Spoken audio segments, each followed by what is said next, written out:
The man was standing guard when a crossbow bolt pierced his skull. It's Daryl and Rick, and now they're going to take down every single one of the Savior's outposts. The two sneaked in through the back door, but the Saviors at the front door didn't notice, going about their business as usual, oblivious. This is the Savior's repair station, specializing in weapons preparation. The woman in charge, the leader here, felt uneasy all day. She tried to contact the guards at the back door using the radio, but received no response. She sensed that something was amiss. Suddenly, an armed convoy stormed in, unleashing a relentless barrage of gunfire at the Saviors.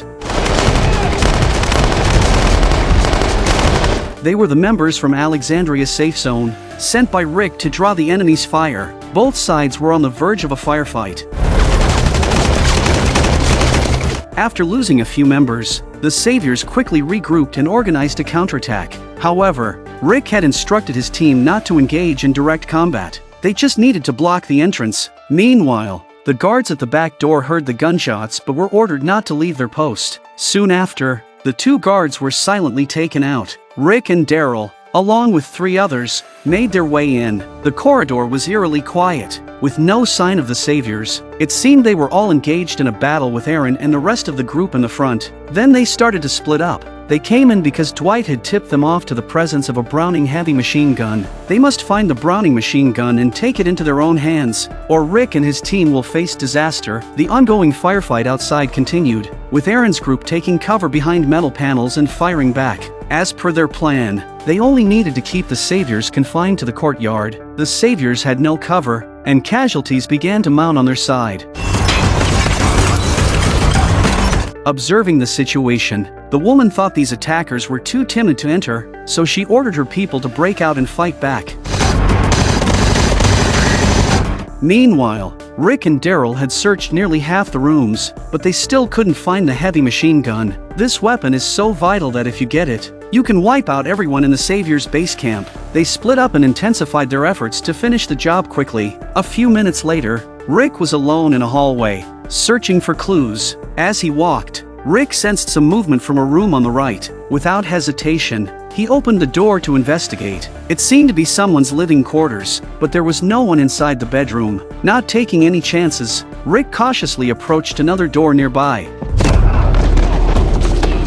Just as he was about to open it, a man lunged at him, and they engaged in a fierce struggle. The man pinned Rick down and started raining blows on him. Fortunately, Rick managed to counter and free himself from the man's grip. Rick thought of drawing his gun to eliminate the threat, but the close quarters made it impractical. Rick was a police officer after all. His fighting skills were not comparable to those of ordinary people, and the man was a little confused after a few hits. Rick then seized the opportunity to restrain the man by the neck firmly. No matter how hard the man tried to break free, Rick held on.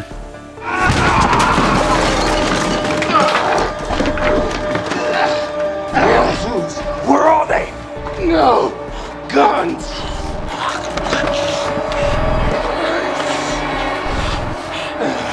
They're in there!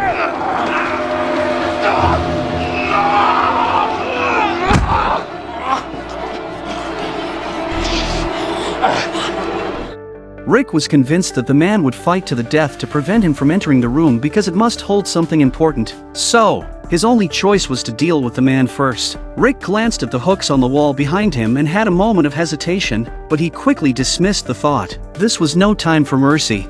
After subduing the man, Rick knelt on the floor, catching his breath. The intense fight had drained a considerable amount of his energy. Taking a moment to recover, Rick found a set of keys on the man and used them to open the door. Killing that man had stirred a feeling of guilt, as inside the room was not a cache of heavy weapons, but a child. It says Grace on it. Rick realized why the man fought so desperately to protect the room. He was a father guarding his child. Rick felt somewhat lost in thought, as if he had thought of his daughter Judith. If someone were to try to break in, he would also stop them at all costs. Overwhelmed with emotions, Rick felt a deep pang of sorrow and regret for not asking the man about Grace when he had the chance. Lost in contemplation, Rick fell silent. Was the person he saw in the mirror still the righteous police officer he once was?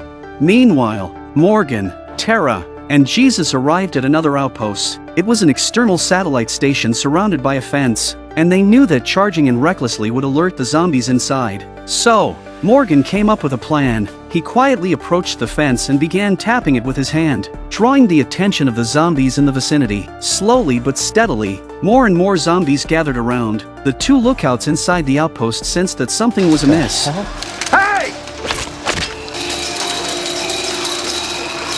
Here, come on, let's find them guns. Having killed 2 men, they slipped in without incident. With silencers on their pistols, they killed 3 men in a row without being noticed. Jesus turned around and signaled that it was safe. The Hilltop's men came in with guns, having rehearsed this operation countless times. They moved with precision and efficiency. Morgan led the 2 newcomers to a door, where they could hear noises and see shadows moving inside. Although the Hilltop members had rehearsed their approach countless times, the newcomers were visibly trembling with nerves. Luckily, his comrades soothed his anxiety with. Morgan gave them a signal. As soon as the door opened, they would open fire and unleash a barrage of bullets.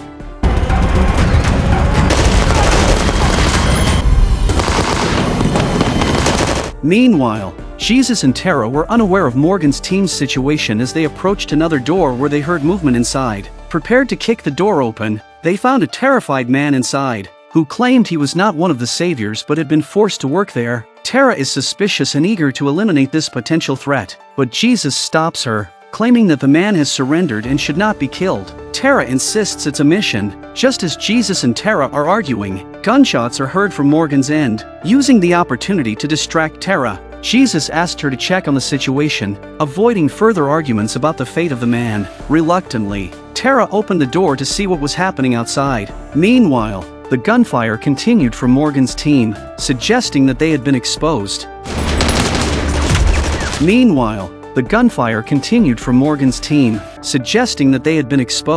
That's when Jesus tells the men to come out. Tara was furious when she saw this and went up to deal with the man. The man pleaded with a pitiful expression, saying he was forced to come. Jesus felt sympathetic and wouldn't shoot a surrendered person, nor would he let Tara shoot. However, Tara didn't believe a word and pointed out that the saviors had taken all the prenatal vitamins that Maggie had been taking at the Hilltop. The saviors didn't care about anyone's life. Jesus is still trying to talk Tara down, and that's when... You know what's funny? Normally I'd peg you as the softy, not pretty boy. The man, however, took advantage of having a hostage and revealed his true nature. He's no longer weak or scared, and pissing his trousers is a deliberate attempt to lie today. The man even verbally abuses Maggie and deliberately breaks the bottle of prenatal vitamins she was taking at the top of the hill. I may talk a big game, like I'm...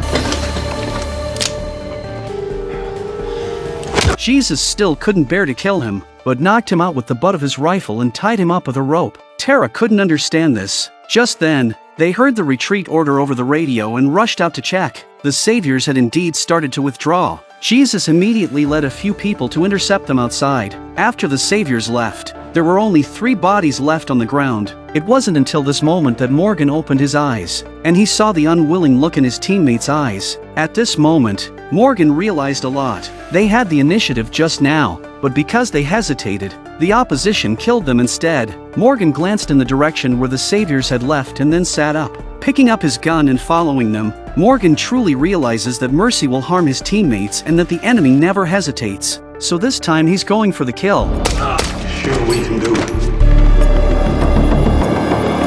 We've become, all of us, yes. This group is done. We've learned.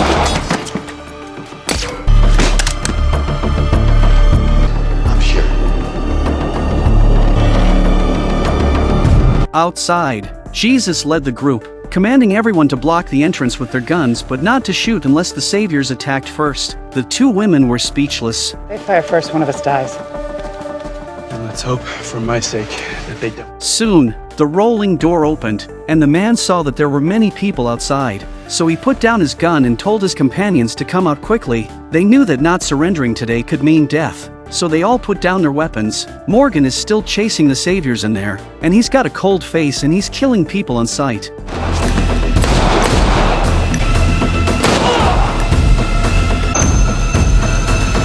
And then Morgan walks out. Eventually, Jesus and the rest of the group managed to subdue the remaining saviors. Morgan was lost in thought until someone greeted him. It was Jared. Morgan was ready to shoot, but once again, Jesus restrained him. We're supposed to.